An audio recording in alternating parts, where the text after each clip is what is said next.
Hi, I'm Courtney. This is something positive for positive people, and I have herpes. You hear that? Nothing happened. It's not the end of the world. Nobody died. I didn't get struck by lightning, and so does Christine. Go ahead and introduce yourself. Hi, my name is Christine Seyk, and I have herpes. How'd that feel?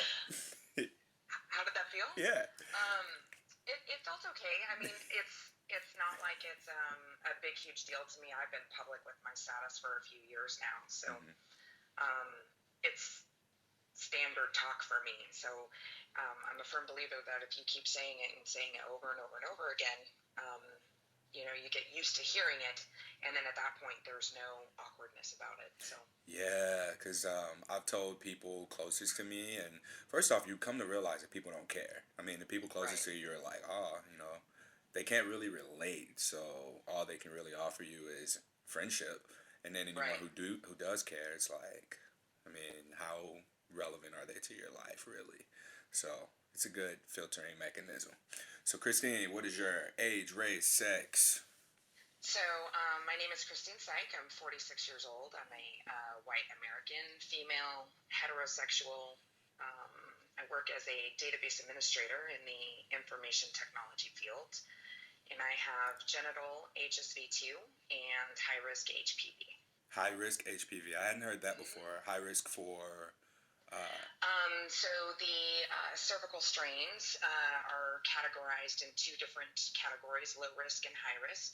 High risk just simply means that you've either contracted type 16, 18, or any other high risk that may or may not cause cancer. So the higher the number, the higher the risk. Is that it or Not no? necessarily. Okay. They have different type numbers. There's over 300 strains of HPV. So yeah, it all depends, right? It's the human papilloma virus, and some of them can cause warts on your hands. Some of them can cause genital warts. Um, the one that I have is specific an issue on the cervix that may or may not cause cancer. Oh, okay. And how did you find out you had herpes and HPV?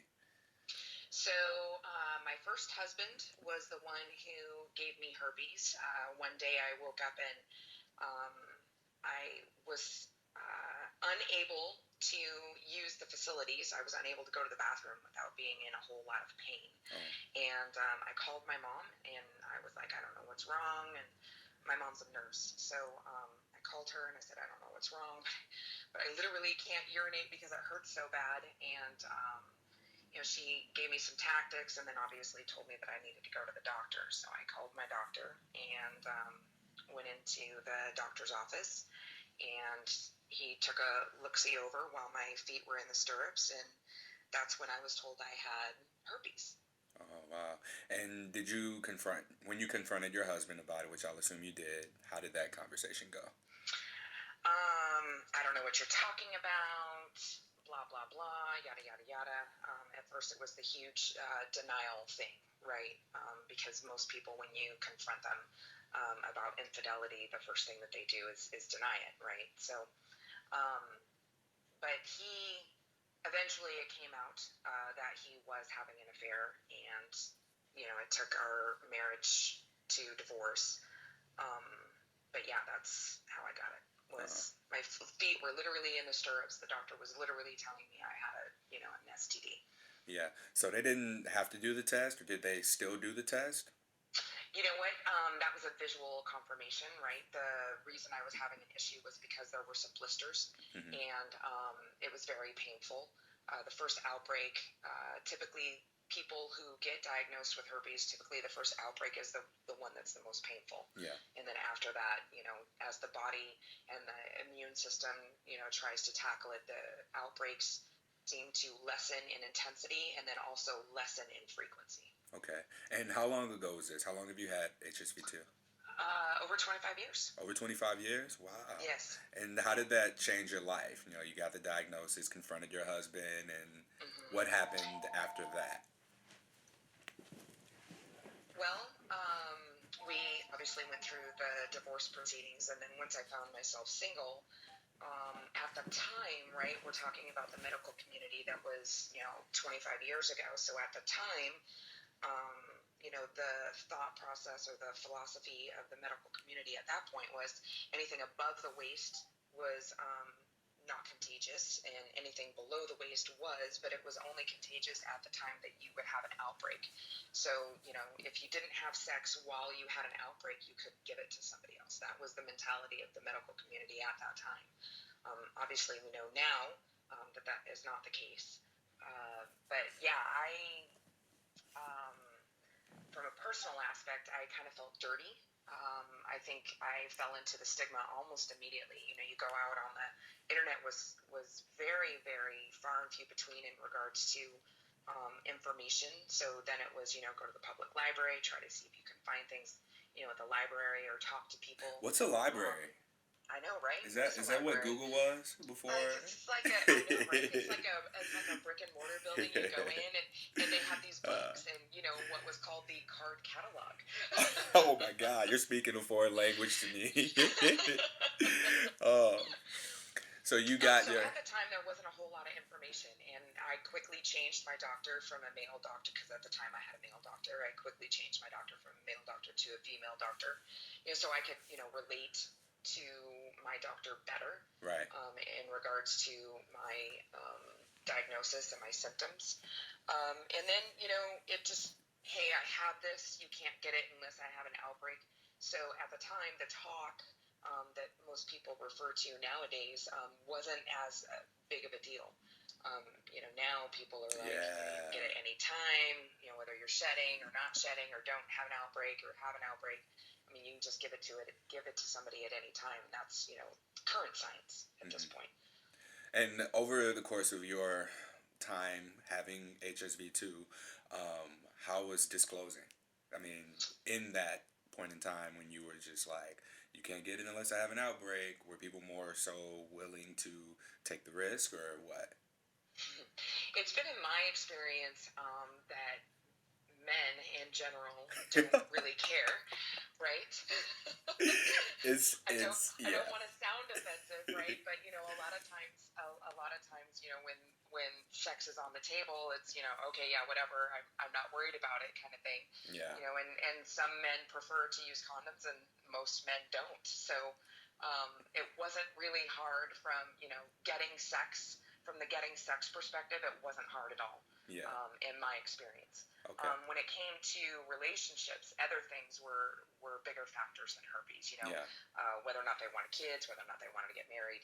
General dating issues. Yeah. So like overall, the bigger picture of the relationship, long term, those were more of an issue than you actually having herpes and then being turned off by it.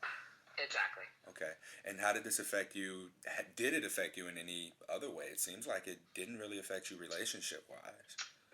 Early on in the diagnosis, it was, oh my God, I have an STD. Oh my God, am I ever going to be in a relationship again? Oh my God, I'm going to be alone for the rest of my life. But because of the personality I have and the type of person I am, I would say maybe the first year or two, just trying to get through the outbreaks. I think as the physical symptoms lessened, the emotional symptoms lessened, if that makes any sense. Yeah, it does. But for me, the first 2 years, it was kind of, I feel dirty, I have an STD, those common things that people go through when they're first diagnosed. Now, at this point in time, were cold sores considered herpes, or were they considered just cold sores? Like, oh, this is fine, this is normal. But then if you get cold sores on your genitals, it's a whole different ball game. So at that point in time, my perception of the medical community was anything above the waist, i.e. cold sores or anything like that, it was a common thing. It wasn't even considered herpes. Right. As most people, and obviously we know now it's HSV1 and HSV2. The old medical community philosophy was anything above the waist was safe, anything below the waist wasn't. Anything above the waist was HSV1, and anything below the waist was HSV2. And now we know completely different. Right? Yeah, and that's what I thought when I was first diagnosed. I thought that, all right, HSV2 genital, HSV1 oral, and then you come to find out, just talking to people, like you can get them the other way, and it almost makes you question, like, okay, why are there two different types? Like, what's the difference? Do they look different? Do they feel different? Is one worse than the other? Especially if both can go to the other place, and at this point, it's just like, why not just say herpes lips, herpes genitals? There's actually like 8 different strains of HSV. Mm-hmm. But HSV1 and HSV2 are directly related to sexual contact, right? So Yeah. sexual activity and things like that. And yeah, HSV1 is dependent on where you actually get it in the body. So, and then HSV2 is also dependent on where you actually get it in the body. So the different nerve ganglia that you've got going on, you can do it either towards the bottom of the neck or towards the lower part of your body. Mm-hmm. So there's also not any hard science, but there is a impression that if you have HSV2, you can't get HSV1. Though I know a couple of rarities where people had HSV2 first, and then they acquired HSV1. Mm-hmm. And then people who have HSV1 are also susceptible to getting HSV2. Yeah. Uh-oh. No, you're fine. That was my fault. It's okay. Just drop the phone. It's all right. But so outside of dating, outside of so how about your career? Let's talk about that. So you're in IT, you said development? Was that what it was? Database administration. Database administration. All right. So do your coworkers know that you have HSV? Because you're pretty open publicly about your condition. Some of my previous coworkers knew exactly what was going on, and some of them didn't. The way that I work is I have different layers of people, different layers of trust, right? So you and I, we barely know each other, so there would be certain information I would give you and certain information I wouldn't give you. It's the same thing as coworkers or friends. My family, my entire family, including all my nieces and nephews, 12 of them, they all know. And they're all different age brackets. My parents know, my step-parents know, my grandparents knew, aunts and uncles know. When it came to friends or coworkers, it wasn't a matter of whether or not I tell them I have herpes. It was a question of how close were they to my inner circle or outer circle, right? Whether or not they knew about my son, or whether or not they knew, whether or not I was single, or my family members, whether or not I told them what was going on in my family. So it wasn't a herpes deciding factor. It was how close they were to me in regards to inner circle, outer circle of my trust. Got it. All right. And how did they respond to it? Your family members and coworkers? Family members were all pretty much accepting of it. A lot of them were like, "Oh wow, you go girl, do your thing, and stop the stigma," type of thing. When I first told them about it, and I think they were supportive. I mean, bottom line, they were supportive. There were some struggles in regards to certain family members. There was more of a, well, you shouldn't be having premarital sex, so we shouldn't even be having this discussion kind of thing. And that's more of a, a personal philosophy or a personal integrity thing versus whether or not you have herpes. So, friends, coworkers, it was just like, oh yeah, okay, well, I got it too. Or, oh yeah, well, that sucks. What movie are we going to go see? And you know what? It's crazy how more common that is, that I'm hearing more and more people are like, oh yeah, well, me too. And there's actually someone I went to the gym with. I used to live in Houston, and there's a guy I'd always say what's up to. We worked out at the same gym, and recently I posted something in one of the groups about, I was asking a question. We can talk about that later. Funny story. But he actually messaged me and was like, "Hey, I thought you looked familiar, man. Yeah, we worked out together at the gym, and we were just chatting for a little bit." And it's like, it's crazy. You just don't know. You never know unless someone decides to open their mouth and ask or say whether or not, or offer that information. And again, it comes down to a trust thing. So it's like our trust was established when we saw that we were in the same secret group, and then at that point it was like, all right, we can talk about this. Right. Exactly. When it came to coworkers, it was more of a, hey, why are you running? Well, this is what I'm running, and this is why I'm running and this is my cause. Oh yeah, let's talk about that. Let's talk about that from the beginning. I completely forgot to mention that you are Runner Girl. I am Runner Girl. And my website is IamRunnerGirl.com, and there also is a IamRunnerGuy.com, which is currently redirected to IamRunnerGirl.com. But yeah, I am Runner Girl, and she was born in 2014. Okay, and tell us about. You can go on and just tell us about Runner Girl, who she is, what she does. Okay, so she was born in 2014. A organization at the time, ProjectAccept.org, they were doing walks for people with HSV, and they were kind of piggybacking off of the Rock and Roll Marathon, half marathon series. And they were doing a huge walk, and a lot of people were meeting in New York to have this walk. And at the time, and this was in 2013, and at the time, I was registered to go and meet up with them. It was going to be one of my first times that I met some people from the secret groups that are on Facebook. And so I was all excited about it. Unfortunately, my mother came down with a diagnosis of kidney cancer. So at the last minute, I had to cancel. My mom got through the kidney cancer stuff, and she's fine now. She has one kidney, but she's fine. And currently cancer-free. But after that, all that was, settled, and, life essentially got back to normal. I circled back to ProjectAccept.org and said, when's the next walk? And unfortunately, they had stopped doing it. And I was like, well, that kind of blows. Because I was looking forward to doing that. I was looking forward to doing something in a positive manner to address the stigma, right? Because the stigma is what most people are scared of. It's not the fact that they have HSV or herpes or whatever you want to, whatever slang you're using to call it.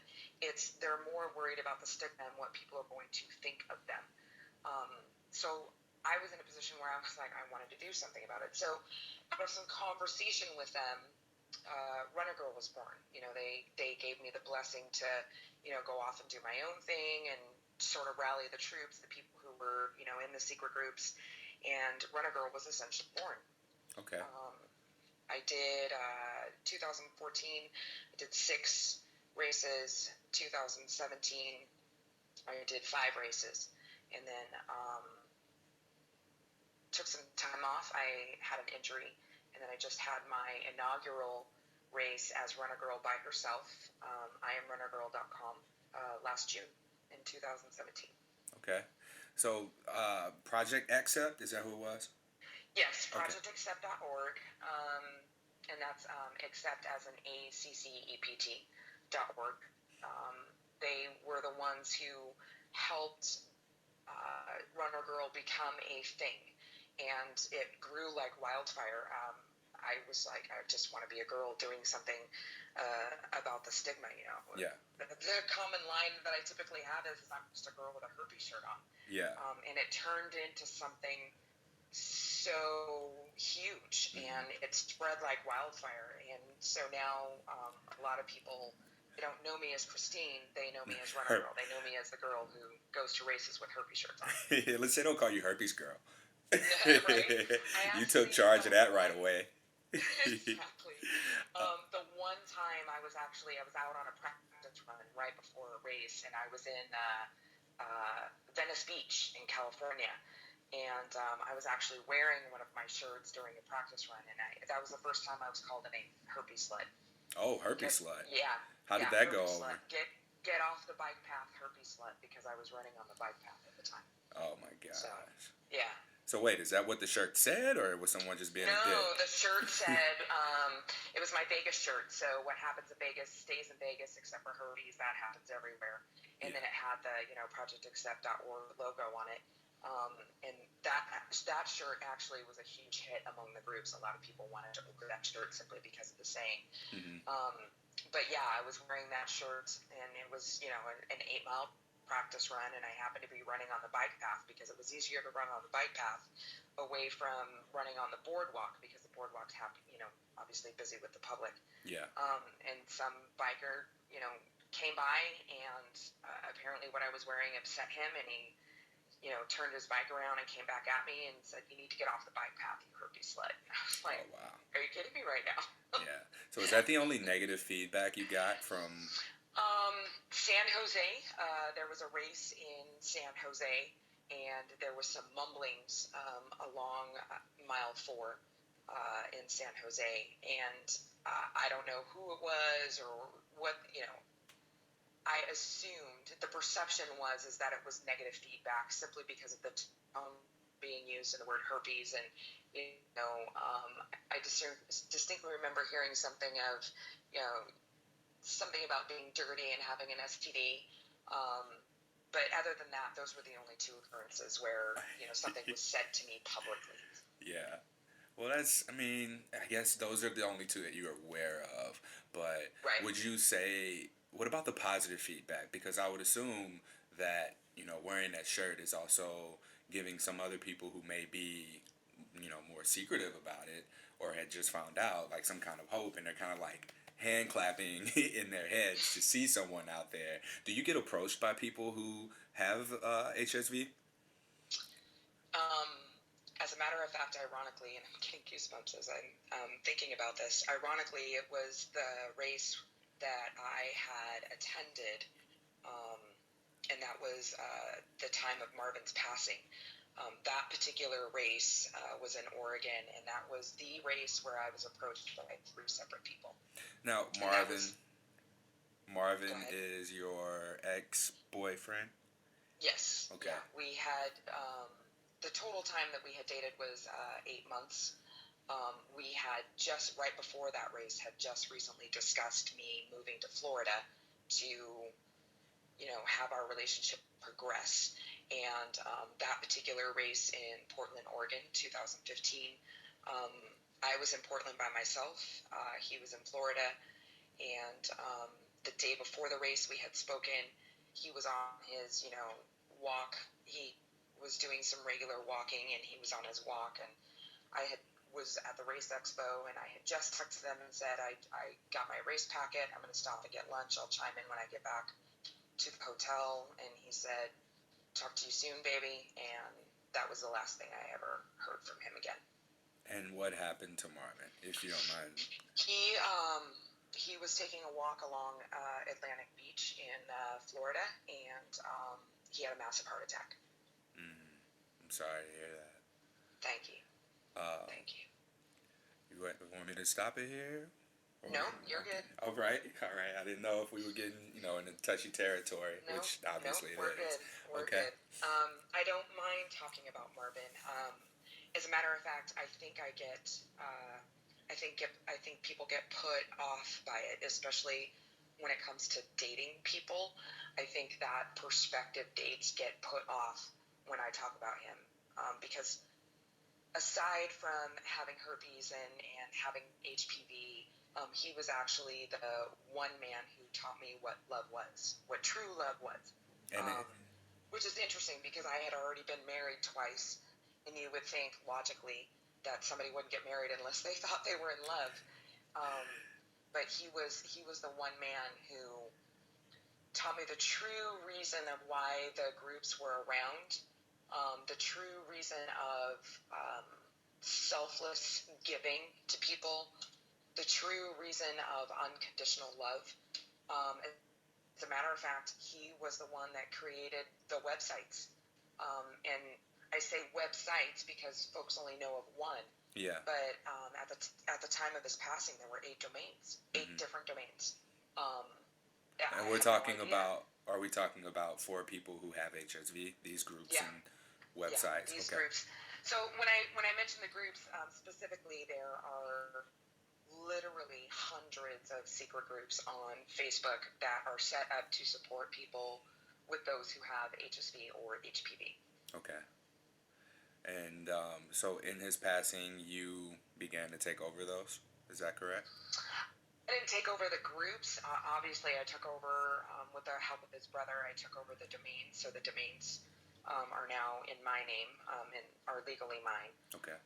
And then I did take over being admin of a particular singles group. It's actually the largest singles group that we have amongst the secret groups. I took over his admin position. Okay. Now, in managing the groups, what do you find? Like, how do people find these groups? Because it took me a long time to even know about positive singles, for example, and then it was through there I just met someone who happened to be in the secret group, and then it was just like, oh, there's all these other groups. So it's like first you have to have an in, and then that person has to have an in, and then it's like once you're in there, and you have access to, just about every one of them as long as you're open to asking the question or someone who's in another group.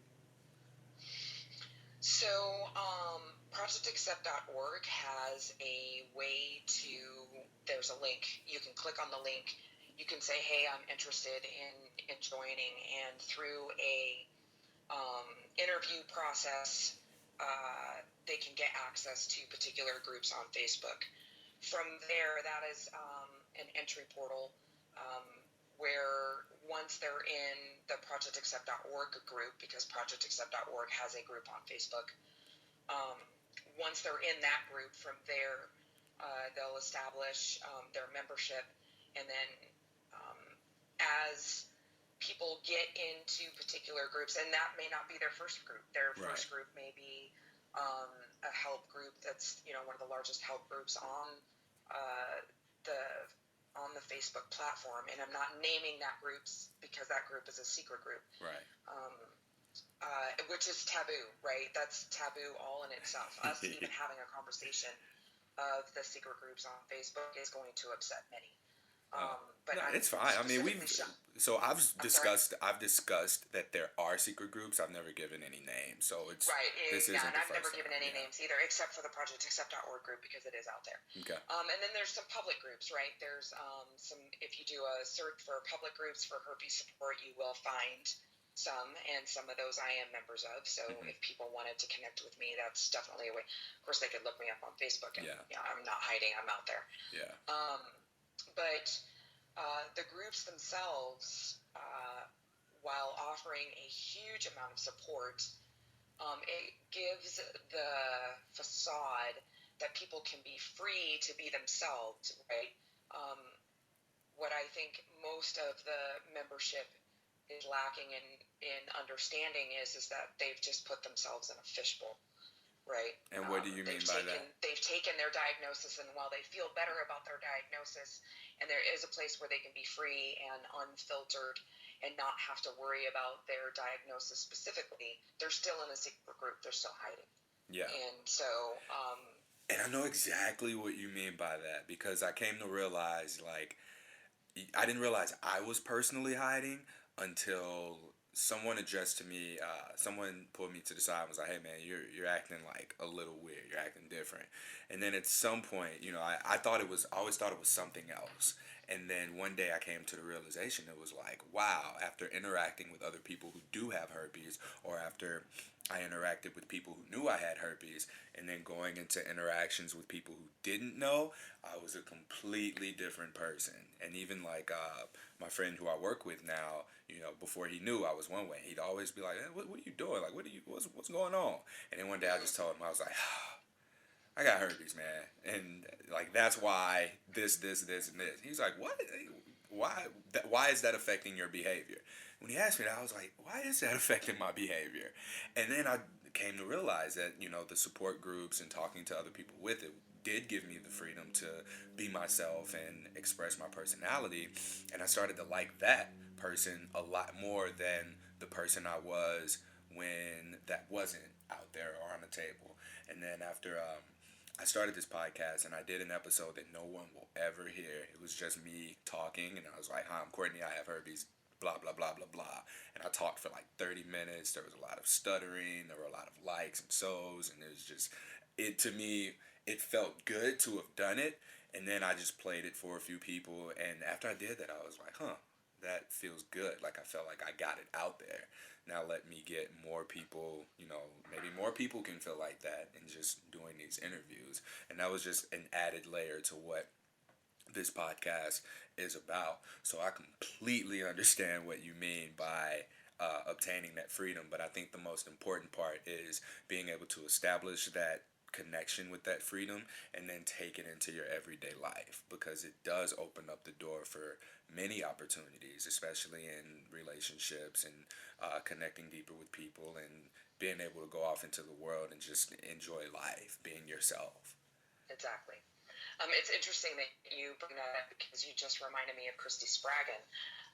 Christy Spraggan TV, her first TED Talk was her admitting to the world that she had herpes. Yeah. Oh, I think I can never remember if that was her. I can't imagine there are too many TED Talks where someone said that, so it has to be. Yeah. The other one is Ella Dawson. You probably heard of her. She also did a TED Talk on herpes as well. Okay. I'll have to check it out so that I can confirm it. But I do remember seeing it and I was like, oh, she just said that? Yeah. She's crazy. Absolutely. Sorry, back to the groups. Now you said you feel like the groups, some groups kind of put people into a fishbowl. I think the fact that the groups are there take people, and it's the best way that I can correlate that, right? To give the general public an idea is that they put themselves in a fishbowl.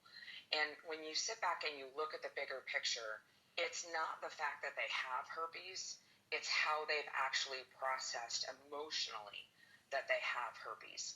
And specifically with the singles, they're not single because they have herpes. They're single because there isn't the emotional healing that needs to happen in regards to their diagnosis and or other things that have happened in their lives, right? Yeah. I can point out a lot of people where herpes, both parties have herpes or one party has herpes and the other doesn't, and they have full, healthy relationships and they've been together for years. Yeah. Or married for years. Yeah. In fact, if I may, right, there's a lot of doctors now who, if somebody says, I want to have the IgG test, a lot of doctors will shy away from giving them the IgG test or even prescribing it as a lab because they're more worried about how that person's going to react from a psychological standpoint of knowing whether or not they have herpes versus them just having herpes to begin with, right? Yes. I mean, if we look at herpes, right, HSV 1 or 2, and then there's that whole, it's not really herpes until you actually have symptoms. But HSV 1 or 2, just having it, it's a skin condition. It causes blisters. It causes shedding. The only time that it's really a life-threatening issue is when things like herpes encephalitis comes along. And herpes that what? Comes along. Did you say herpes meningitis? No, herpes encephalitis. Oh, that's a new one. I've heard of herpes meningitis. Not which one? What did you say again? I don't want to mess it up. Herpes encephalitis. Encephalitis. Got it. And what is that? Right. Basically, it's when the herpes virus attacks the nervous system to the point where the development of the nervous system is not happening or it's deteriorating. So, for example, I'm sure people have heard about the newborn baby that got kissed by some family member with a cold sore, and then the baby dies. Yeah. Right? I personally know of 2 people where their children were born with herpes encephalitis. One died at the age of 7, and the other one passed away this year.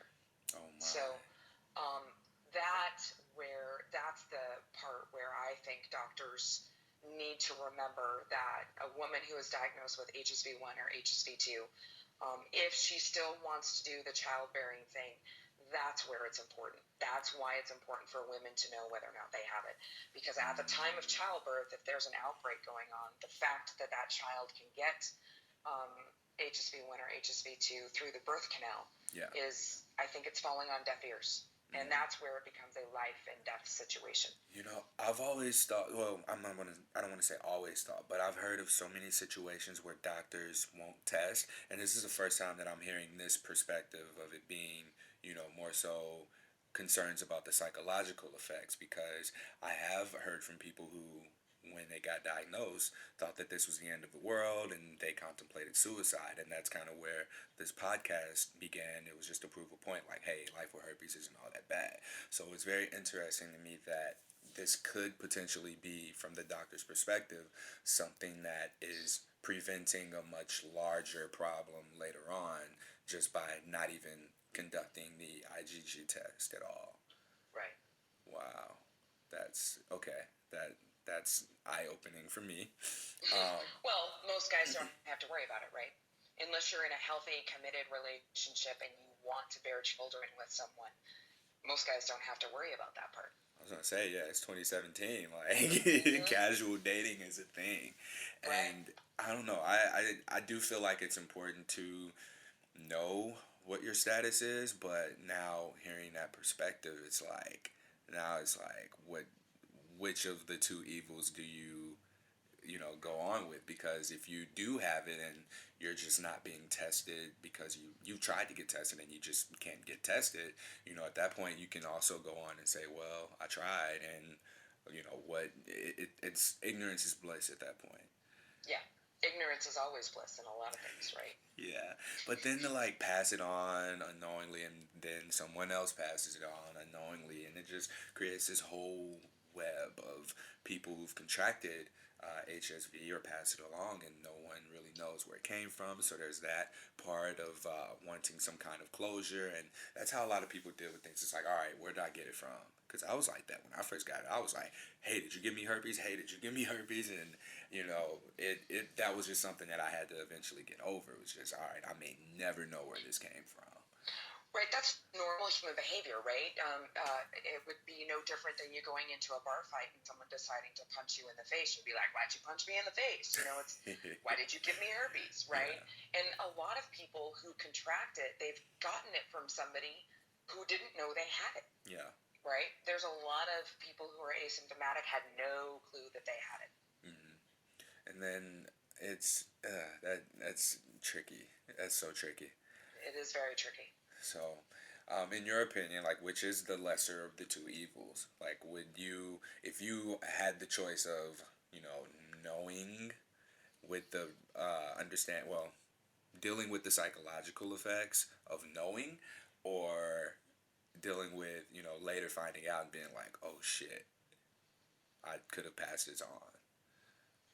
It's just an opinion question. It's not like factual or anything. The level of integrity that I have as a person, I could never not know. I would never want to be in a position of not knowing and blindly pass it on to somebody. But that's me as a person because of my integrity level and how I was raised. Got it. Yeah. Okay. Now, so we talked about the groups and dealing with the people having the freedom within the group. So what suggestions would you have for someone who is newly diagnosed, comes into a group, introduces themselves, and in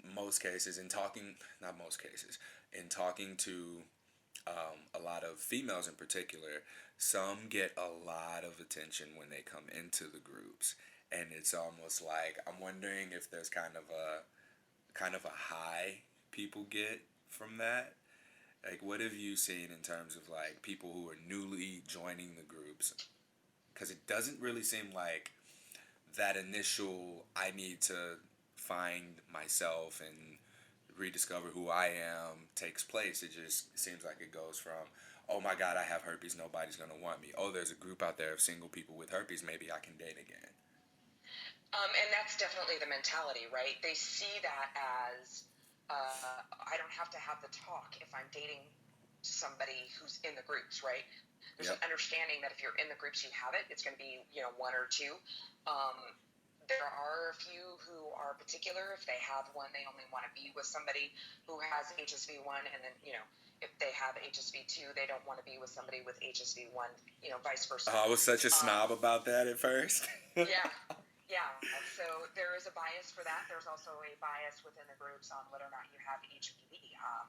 I have talked to several gentlemen, they even remotely mention the fact that they have genital warts, and women will take the high road and run for the hills, literally, because the acronym HPV came out of their mouths. And so education is key, and I think that's the biggest goal of all the groups is education, please understand your diagnosis. Please understand how you can give it to someone.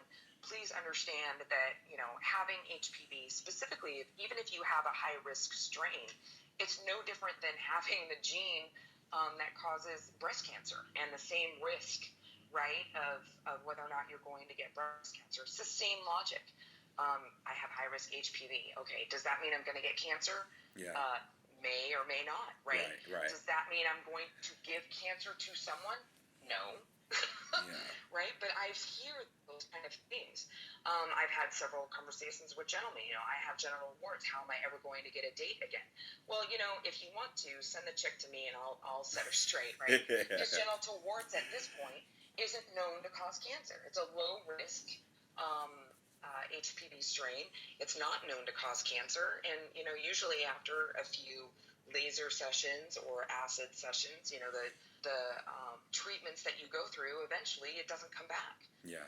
Eventually, some people, specifically with the cervical strains, they'll go in and get some procedures done, and then they come back, cleared, quote unquote. Yeah. So I think education is the biggest issue. Some people want to be educated and understand the diagnosis, and some people want to remain ignorant. And so you'll run into that all the time within the groups.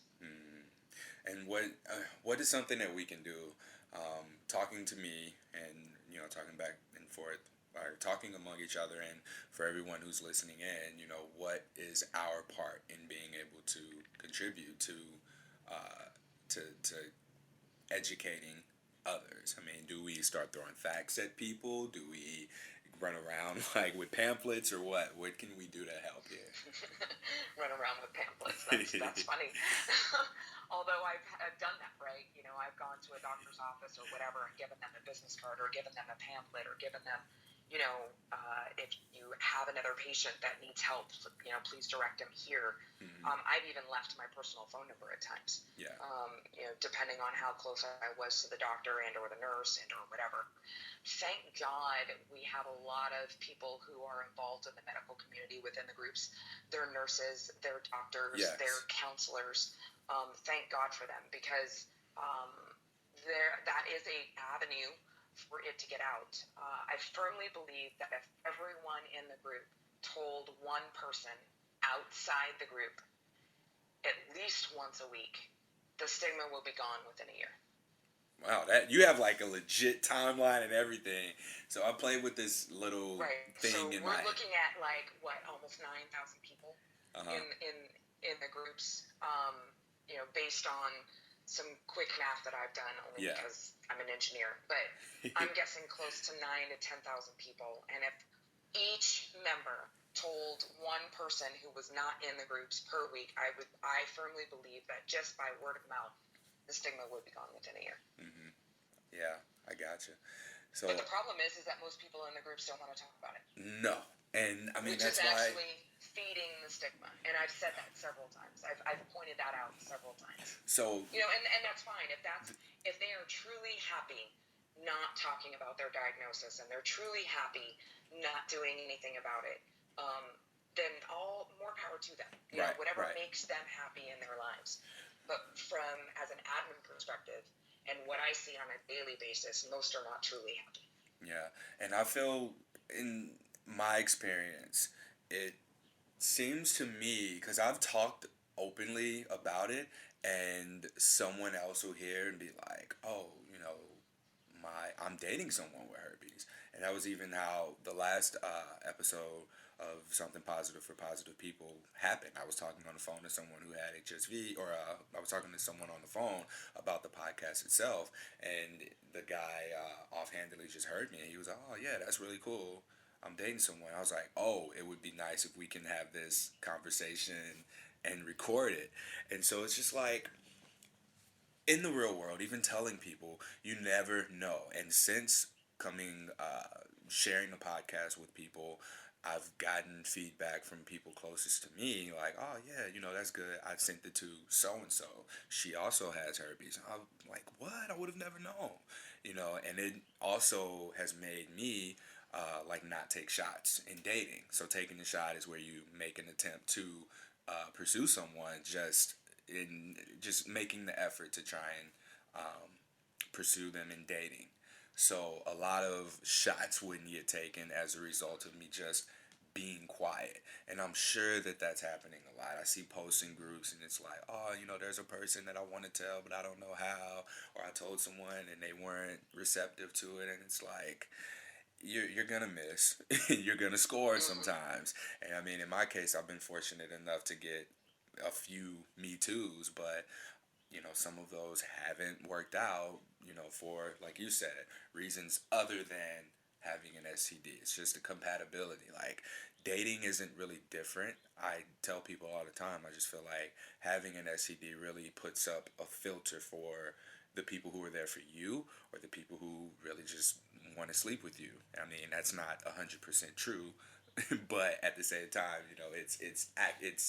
it's more likely that a person who is interested in a relationship with you because of who you are, they don't they look past the STD and they don't just want to, just use you for whatever reason. Does that make Exactly. sense? I just said it a lot in what could have been narrowed down to one sentence. Exactly. Exactly. It's interesting. It's from a human perspective, it's interesting to watch the interactions. Hands down, and you will hear this from other members, hands down, it was the best thing they ever did was join a group because the camaraderie is there. There is no judgment. Mm-hmm. You are accepted for exactly who you are. And from a human perspective, whether you have a diagnosis or not, being accepted for exactly who you are is something that everybody is looking for. Yeah. And so there are several people, several times a new person comes in and, if you had the choice of having this diagnosis or not, would you change it? And a lot of people say no because the groups have made that much of a significant difference in their lives. I mean, we have local events, we have geographical events, we have national events. I mean, Yeah. we have all sorts of not only the groups, but they get outside socially. They meet up at a certain city and get together, or they go out for dinner, or they go to the movies together, or whatever it is, right? But there's a social aspect to it. It's Float not just trips. in the groups. I went on a float trip and it was so much fun. And it was like herpes never even came up. It's just Exactly. like a bunch of people being Exactly. themselves. And I had a blast with these people and met some really amazing friends out of it as well. I just spent an entire weekend with close to 300 people, Yeah. for a national event, and it's one of the best things. When I first came into the groups, it's one of the best things I ever did. And now, as you know, um, time goes on, and you get to know more people, it's absolutely amazing what the groups have to offer and what they do for each other. They look out for each other Yeah. from a just from a general perspective, and so it's good to have a chosen family. Yeah. I was gonna say earlier, um, it I feel like if all of the groups, I mean, me personally, I felt like I was the only person, of course, and anyone I dated who also had it, I felt like we were alone. And then I found a group, and it's like, oh, there's this group, there's also that group, there's also that group. There's so many groups of individuals who feel that way. It's like if every one of these people were to join some kind of a group and be open about it, it almost seems like it would there would be more people who do have an STD or living with an STI than there are people not living with it, because there's so many people who just choose not to say anything, or there's people who aren't even looking for the groups because they're on living their life and they're already in their relationships or doing whatever it is that they're doing. It's that, I mean, what do you think of that? If people truly understood the statistics and where the statistics are at right now, it is totally uncool not to have herpes. Okay. Can I I'm put just that on a saying. t-shirt? We can totally put that on a T-shirt. As a matter of fact, it'll be the subtitle of my book. So Oh, you're writing a book? I am writing a book. Oh, tell us about it. So it's a trials and tribulations, basically, of me, where I started, and the things that I've gone through in life. Herpes was not the biggest thing in my life that I had to deal with. Yeah. I also have HPV. My second husband tried to take my life.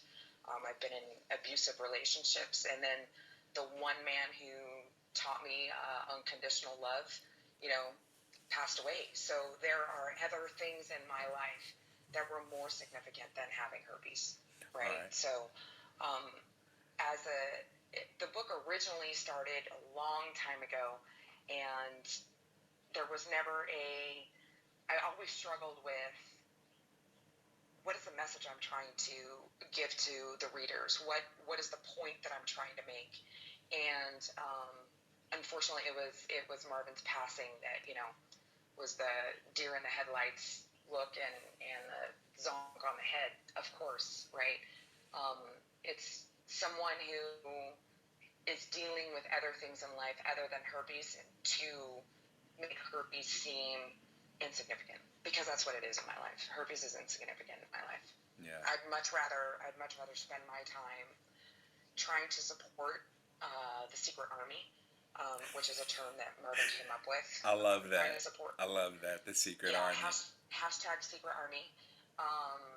There's also another group that was created simply out of selfless love that I have for one woman, who I consider her to be my brave one, and she'll know exactly who I'm talking about when she hears that term. But there's the RG Key Club, and the club is you're either chosen by me or you're nominated by one who is already in the club, and it's simply those who look out for each other and make a significant contribution to the groups. Yeah. So there's a lot of good things coming out of it, but yeah, it's not just about racing anymore. It's almost a brand. It's almost like I'm trying to create this brand, and out of accident, really, because it's not like I wake up every morning going, what am I going to do today to make my brand better, right? It doesn't work out that way. It's let me go in and check on the groups. Let me go in and check on the Secret Army. Let me see where they're at. And the most grateful thing ever, and I'm starting to get teary-eyed, so bear with me. The most grateful thing ever is when I have a rough day or I have something going on. All I have to do is put a few words out on Facebook, and hundreds of people come out to do that ego stroke or you're just surrounded by that words love. Of encouragement.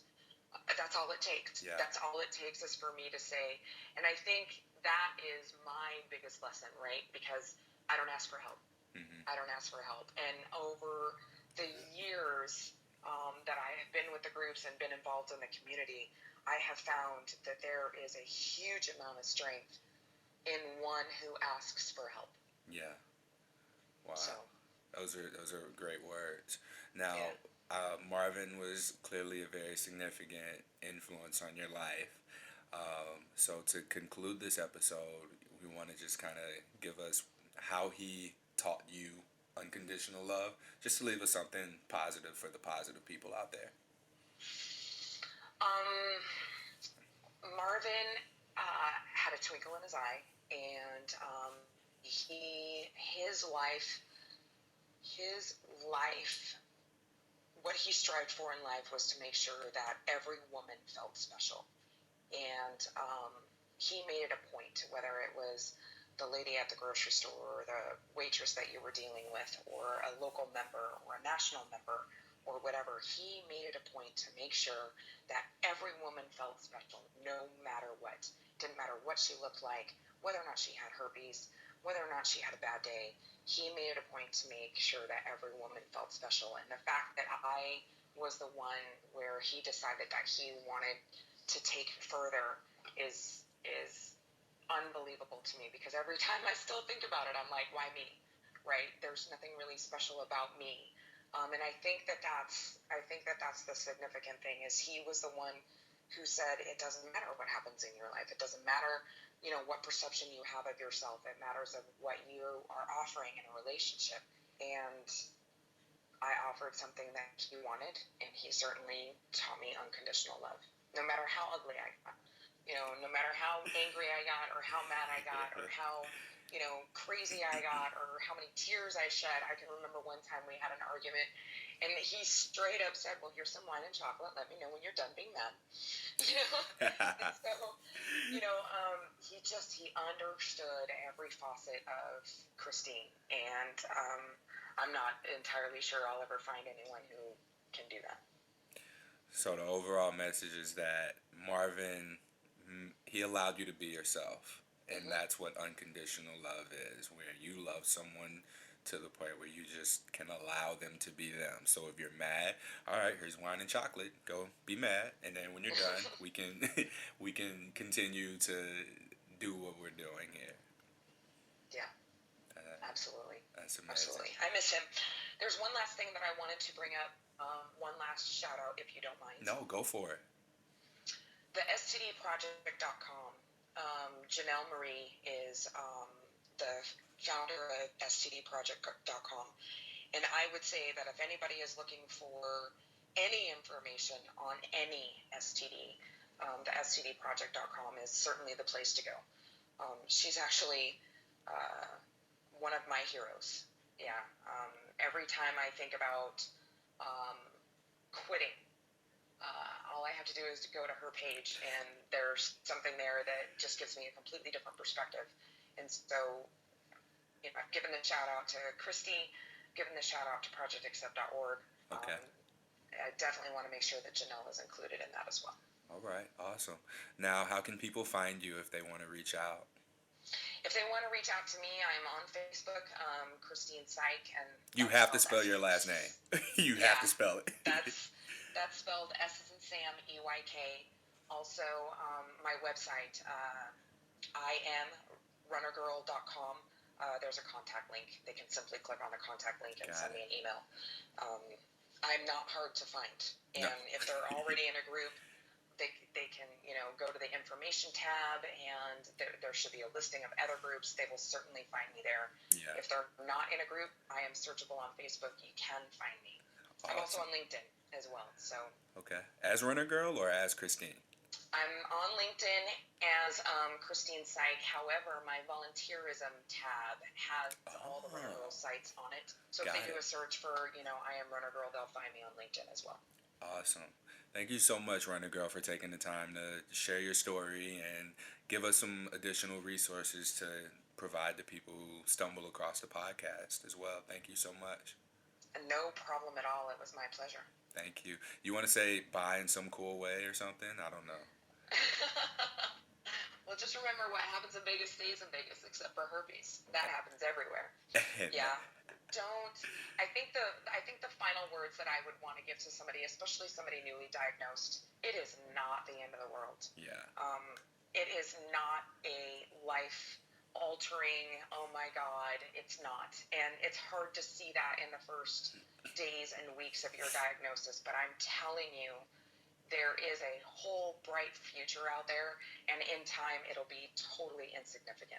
Yeah, there's just more important things than having herpes. Seriously. And then when you get to that point of realizing that, then herpes, as you said earlier, becomes insignificant to your life. Exactly. All right, so any branding for the book? What's the book going to be called, too, so people can look out for it? The book is going to be called 13.1 Miles, Rewriting Memories. Rewriting Memories. I love it.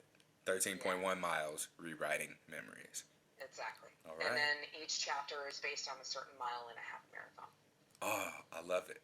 Yeah. I can't wait. So hopefully it's going to be out within the next year or so. But, okay. These things take time. These things take time. All right. Thank you again, Christine. Thank you. All right, that concludes this episode of Something Positive for Positive People. Please rate and review the podcast on iTunes if you like this episode. Christine can be reached at IamRunnerGirl.com. Is it .com or .org? .com. Okay, IamRunnerGirl.com. And if you want to reach me, I'm just Courtney in real life, but on the internet, I am at H on my chest. Looks like on my chest on Instagram and Twitter. Those are the easiest ways to contact me. And if you're interested in sharing, I want to hear from you.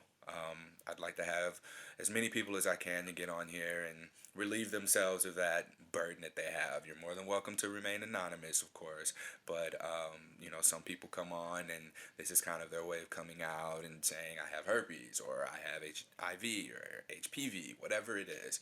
So I want to get as many of these stories out to the world as possible because everyone can relate to someone. So if you know someone who has an STD or you want to share this with someone you're looking to disclose to or anything, like I want this to be a useful resource for us out here in the world. So help me make it more useful by providing feedback, and I would really appreciate if you do that on like iTunes, Stitcher, whatever podcast player you're listening on. Until next time, thanks guys. Bye.